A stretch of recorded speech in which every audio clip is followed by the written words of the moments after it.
بسم اللہ الرحمن الرحیم۔ حضرت لوط علیہ السلام کے والد کا نام حران تھا اور یہ حضرت ابراہیم علیہ السلام کے بھتیجے تھے۔ ان کا بچپن حضرت ابراہیم علیہ السلام کے زیر سایہ گزرا۔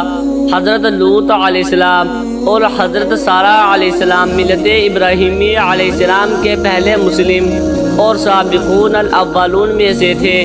یہ حضرت ابراہیم علیہ السلام کی ہجرتوں میں ہمیشہ ان کے ساتھ رہے۔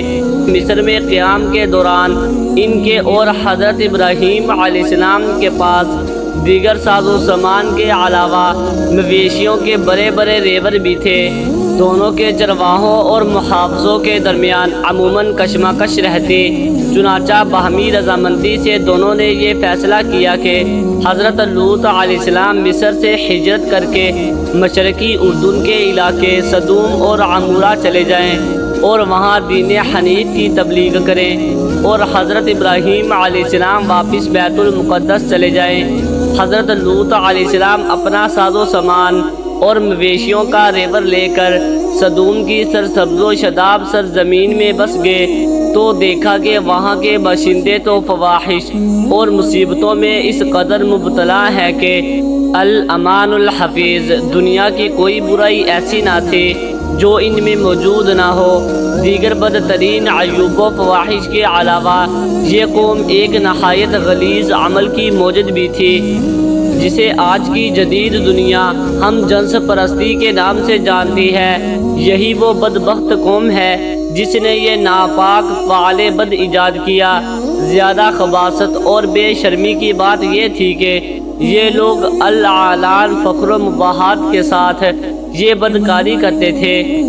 اللہ تعالیٰ نے حضرت لوط علیہ السلام کو نبوت سے سرفراز فرما کر اس قوم کی اصلاح پر معمور فرمایا تھا۔ قرآن کریم میں ارشاد باری تعالیٰ ہے، ترجمہ: اور لوط علیہ السلام کو یاد کرو جب انہوں نے اپنی قوم سے کہا کہ تم بے حیائی کے کام کیوں کرتے ہو؟ کیا تم عورتوں کو چھوڑ کر مردوں کی طرف مائل ہوتے ہو؟ حقیقت یہ ہے کہ تم احمق لوگ ہو۔ حضرت لوط علیہ السلام اپنی قوم کی عادات بد کی وجہ سے بڑے پریشان رہتے اور دن رات انہیں واعظ و نصیحت فرماتے رہتے، لیکن قوم پر اس کا کوئی اثر نہ ہوتا۔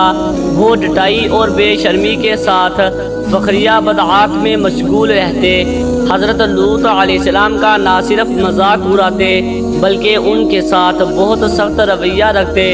ارشاد باری تعالیٰ ہے، اور قوم لوط علیہ السلام نے بھی پیغمبروں کو جھٹلایا۔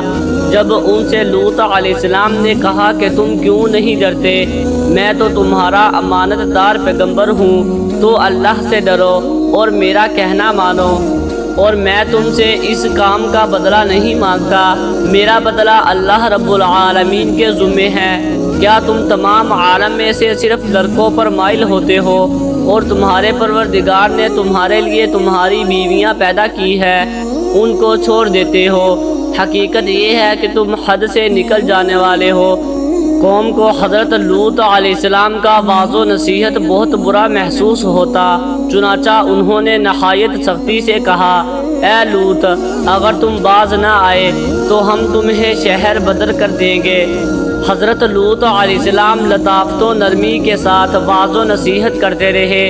قوم کی خباثت، بے حیائی، بدکاری اور فسق و فجور پر ملامت کرتے ہوئے انہیں شرافت و پاکیزگی و طہارت کی زندگی کی رغبت دلاتے رہے، مگر ان کی آنکھوں پر بے حیائی کا پردہ پڑ چکا تھا۔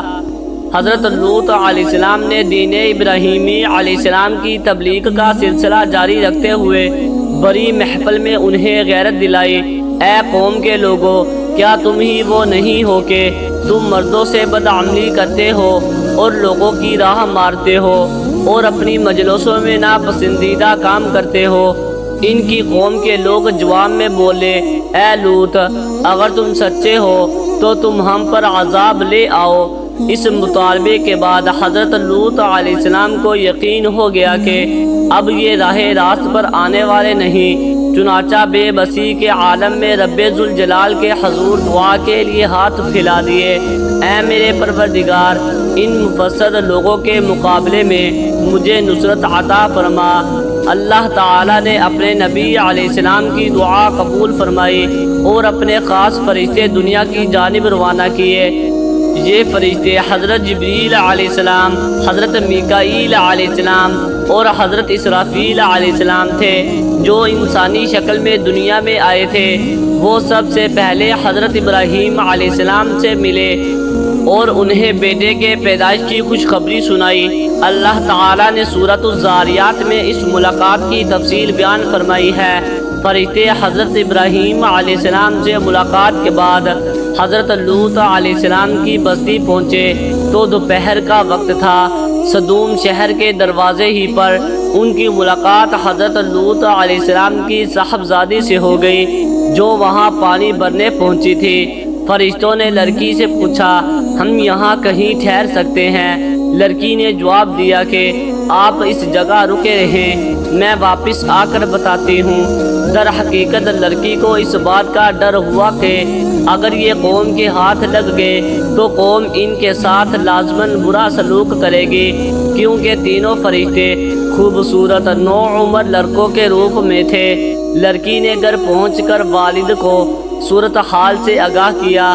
حضرت لوط علیہ السلام فوری طور پر ان کے پاس پہنچے اور جب انہوں نے اپنے سامنے حسین و جمیل نوعمر لڑکوں کو دیکھا تو سخت پریشانی اور گھبراہٹ میں مبتلا ہو گئے۔ انہیں اپنی قوم کی عادت قبیحہ کے پیش نظر خطرہ تھا کہ قوم ان کے ساتھ بدسلوکی کرے گی۔ قوم نے حضرت لوط علیہ السلام کو سختی سے منع کر دیا تھا کہ مہمانوں کو اپنے گھر نہ ٹھہرانا، لیکن اس کے باوجود انہیں چھپ چھپا کر اپنے گھر لے آئے۔ فرمانے باری تعالی ہے، اور جب ہمارے فرشتے لوط علیہ السلام کے پاس آئے تو وہ ان کے آنے سے غمناک اور تنگ دل ہوئے اور کہنے لگے کہ آج کا دن بڑی مشکل کا دن ہے۔ حضرت لوط علیہ السلام کی بیوی ان مشرکین سے ملی ہوئی تھی۔ اس نے یہ راز فاش کر دیا جسے سن کر بستی والے دوڑتے ہوئے آئے۔ اللہ تعالیٰ فرماتا ہے، اور لوط علیہ السلام کی قوم کے لوگ ان کے پاس بے تحاشا دوڑتے ہوئے آئے، اور یہ لوگ پہلے ہی فعل شنیع کیا کرتے تھے۔ لوط نے کہا کہ اے قوم، یہ میری قوم کی بیٹیاں ہیں، یہ تمہارے لیے پاک ہیں، تو اللہ سے ڈرو اور میرے مہمانوں میں مجھے بے آبرو نہ کرو۔ کیا تم میں کوئی ایک بھی شائستہ آدمی نہیں؟ وہ بولے، تمہیں معلوم ہے کہ تمہاری قوم کی بیٹیوں کی ہمیں کچھ حاجت نہیں، اور جو ہماری غرض ہے اسے تم خوب جانتے ہو۔ حضرت لوط علیہ السلام نے کہا، اے کاش مجھ میں تمہارے مقابلے کی طاقت ہوتی یا کسی مضبوط قلعے میں پناہ پکڑ سکتا۔ بدکار لوگوں نے آپ کے گھر کا گھیراؤ کیا ہوا تھا۔ ان میں سے کچھ گھر کی دیوار پر چڑھنے کی کوشش کر رہے تھے تاکہ گھر کے اندر کود سکیں۔ حضرت لوط علیہ السلام اپنے مہمانوں کی عزت کے خیال سے بہت زیادہ گھبراہٹ، پریشانی اور بے چارگی میں مبتلا نظر آئے۔ فرشتے یہ سب دیکھ رہے تھے۔ جب انہوں نے ایک طرف حضرت لوط علیہ السلام کی بے بسی اور پریشانی دیکھی اور دوسری طرف نشے میں بدمست لوگ دیوانہ وار گھر کے اندر گھسنے کے لیے بے تاب و بے قرار نظر آئے، تو فرشتوں نے حقیقت سے پردہ اٹھاتے ہوئے حضرت لوط علیہ السلام کو مخاطب کیا، اے لوط علیہ السلام، ہم آپ کے رب کے بھیجے ہوئے فرشتے ہیں، یہ لوگ ہرگز آپ تک نہیں پہنچ سکیں گے۔ کچھ رات باقی رہے تو اپنے گھر والوں کو لے کر چل دو، اور تم میں سے کوئی شخص پیچھے مڑ کر نہ دیکھے مگر سوائے تمہاری بیوی کے۔ جو آفت اس قوم پر پڑے گی وہی اس پر بھی پڑے گی۔ عذاب کے وعدے کا وقت صبح کا ہے جو اب زیادہ دور نہیں۔ مفسرین لکھتے ہیں کہ حضرت لوط علیہ السلام حقیقت حال جان کر مطمئن ہو گئے اور اپنے اہل خانہ کے ساتھ رات ہی کو نکل کھڑے ہوئے۔ بیوی بھی ان کے ساتھ تھی، لیکن کچھ دور جا کر وہ واپس اپنی قوم کی طرف پلٹ گئی اور قوم کے ساتھ عذاب الہی کا شکار ہوئی۔ حضرت لوط علیہ السلام کے خاندان میں صرف 2 بیٹیاں تھیں اور کوئی مرد نہ تھا، چنانچہ وہ دونوں بچیوں کو لے کر سوگر نامی بستی میں چلے گئے جسے لوگ گورزگر کہتے تھے۔ عذاب الہی کی ابتدا ارشاد باری تعالی ہے، اور انہوں نے لوط علیہ السلام سے ان کے مہمانوں کو لینا چاہا تو ہم نے ان کی آنکھیں اندھی کر دی۔ یہ قوم لوط علیہ السلام پر آنے والے عذاب کی شروعات تھی۔ اس کی تفسیر کنز الایمان میں یوں بیان کی گئی ہے کہ جب قوم لوط علیہ السلام کے افراد بڑی تعداد میں دروازے پر پہنچے تو فرشتوں نے حضرت لوط علیہ السلام سے کہا کہ آپ انہیں گھر میں آنے دیں۔ جیسے ہی وہ گھر میں داخل ہوئے تو حضرت جبرائیل امین علیہ السلام نے ایک دستک دی جس سے وہ فوراً اندھے ہو گئے اور آنکھیں ایسی ناپید ہو گئی کہ نشان بھی باقی نہ رہا، چہرے سپاٹ ہو گئے، حیرت زدہ مارے پھرتے تھے، دروازہ ہاتھ نہ آتا تھا۔ حضرت لوط علیہ السلام نے انہیں دروازے سے باہر کیا، کہتے جاتے تھے ہائے ہائے لوط علیہ السلام کے گھر میں بڑے جادوگر ہیں، انہوں نے ہم پر جادو کر دیا۔ فرشتوں کی ہدایت پر حضرت لوط علیہ السلام اپنی بچیوں کو لے کر نکل گئے۔ اب اصل عذاب شروع ہونے کو تھا۔